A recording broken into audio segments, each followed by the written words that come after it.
Welcome back.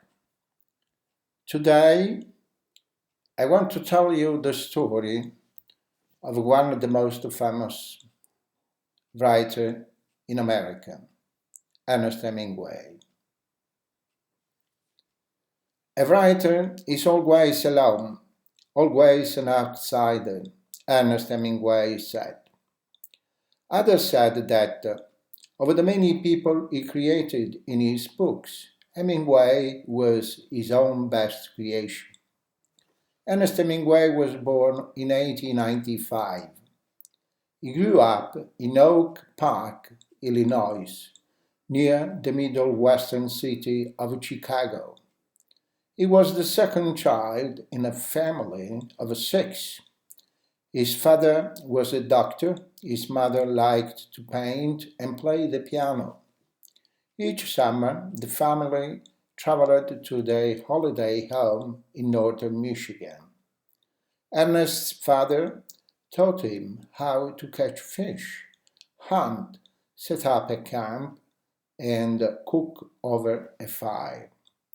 At home, in Oak Park, Ernest wrote for his school newspaper.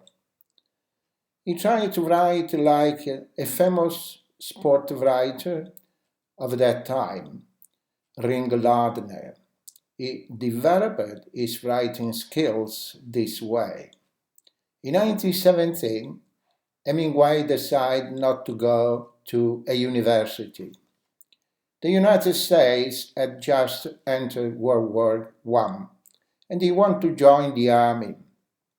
But the army rejected him because of his eyesight was not good enough. Ernest found a job with the Kansas City Star newspaper in Kansas City, Missouri. He reported news from the hospital, police headquarters, and the railroad station. One reporter remembered Hemingway liked to be where the action was.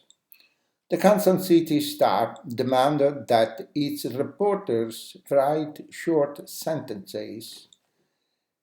It wanted reporters to see the unusual details in an incident. Hemingway quickly learned to do both. He worked for the newspaper only 9 months before he joined the Red Cross to help on the battlefields of Europe. His job was to drive a Red Cross truck carrying wounded away from battle. The Red Cross sent him to Italy. Soon he saw his first wounded when an arms factory in Milan exploded. Later he was sent to the battlefront. He went as close to the fighting as possible to see how he would act in the face of danger. Before long, he was seriously wounded. The war ended soon after he healed. Hemingway returned to the United States. Less than a year had passed since he went to Europe. But in that short time, he had changed forever. He needed to write about what he had seen. Ernest Hemingway left home from Chicago to prove to himself and to his family that he could earn a living from his writing. But he ran out of money and began to write for a newspaper again. The Canadian newspaper, the Toronto Star, liked his reports about life in Chicago and paid him well. In Chicago, Hemingway met the writer Sherwood Anderson. Anderson was one of the first writers in America to write about the lives of common people. Hemingway saw that Anderson's stories showed life as it really was, the way Hemingway was trying to do. Anderson gave Hemingway advice about his writing. He told Hemingway to move to Paris, where living was less costly. He said Paris will full of your young artist, was full of young artists and writers from all over the world.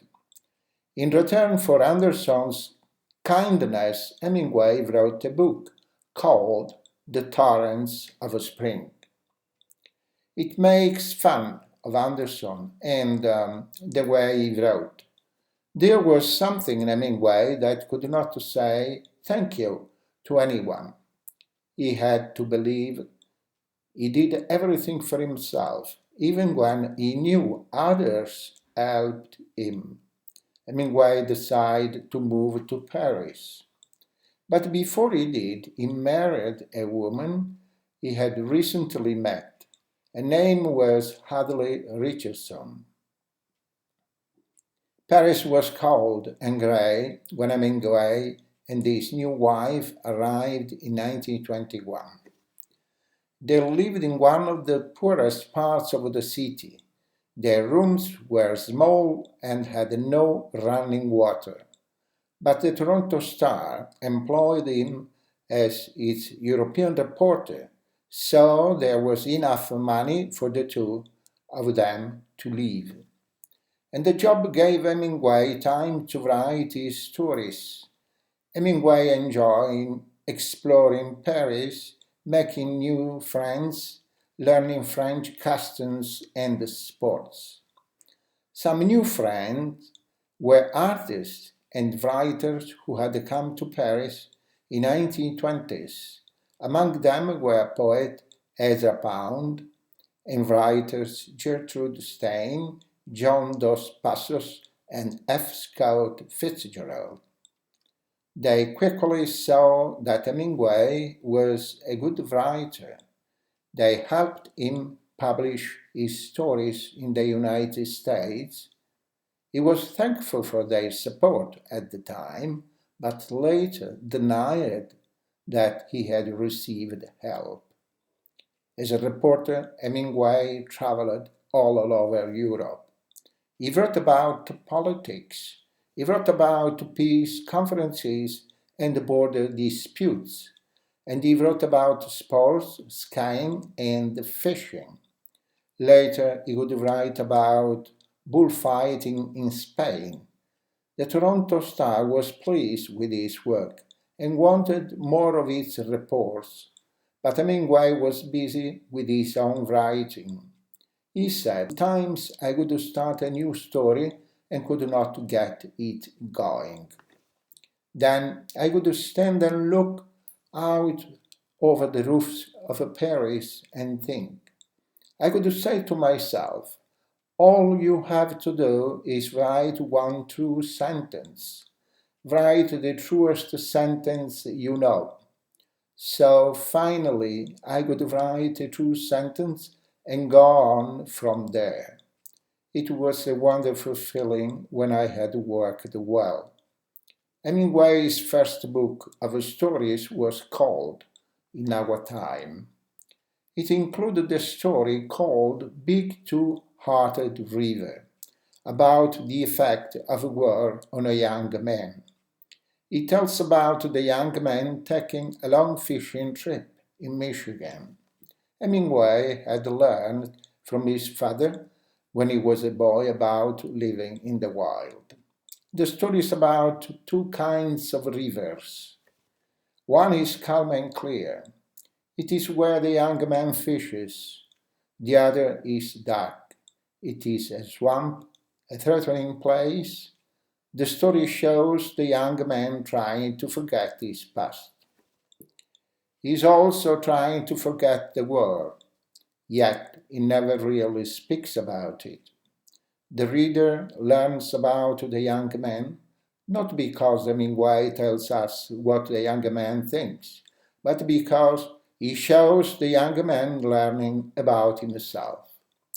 Big Two-Hearted River is considered one of the best modern American stories. It is often published in collections of best writing. After the book was published in 1925, Hadley and Hemingway returned to the United States for the birth of their son. They quickly returned to Paris. Hemingway was working on a long story.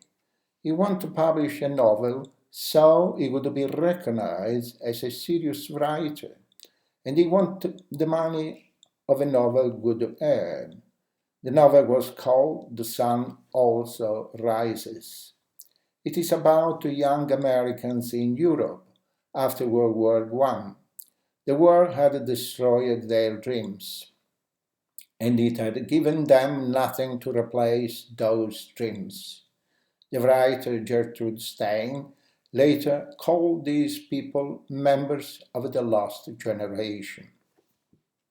The book was an immediate success. At the age of 25, Ernest Hemingway was famous.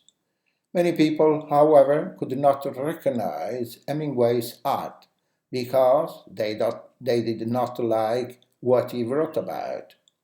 Hemingway's sentences were short, the way he had been taught to write at the Kansas City Star newspaper.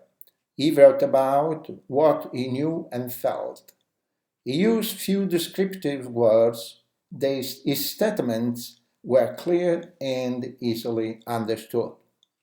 He had learned from early writers like Ringling and Sherwood Anderson. But Hemingway brought something new to his writing. He was able to paint in words what he saw and felt. In later books, sometimes he missed. Sometimes he even looked foolish. But when he was right, he was almost perfect. With the success of his novel, Hemingway became even more popular in Paris. Many people came to see him. One was an American woman, Pauline Pfeiffer. She became Hadley's friend. Then Pauline fell in love with Hemingway. Hemingway and Pauline saw each other secretly. One time they went away together on a short trip. Years later, Hemingway wrote about returning home after that trip. When I saw Hadley again, I wished I had died before I ever loved anyone but her. She was smiling, and the sun was on her lovely face, but the marriage was over. Ernest Hemingway and Dudley separated. She kept their son. He agreed to give her money he earned from his books. In later years, he looked back at his marriage to Hadley and as the happiest time of his life. And this is the first part of the story. Thank you for watching.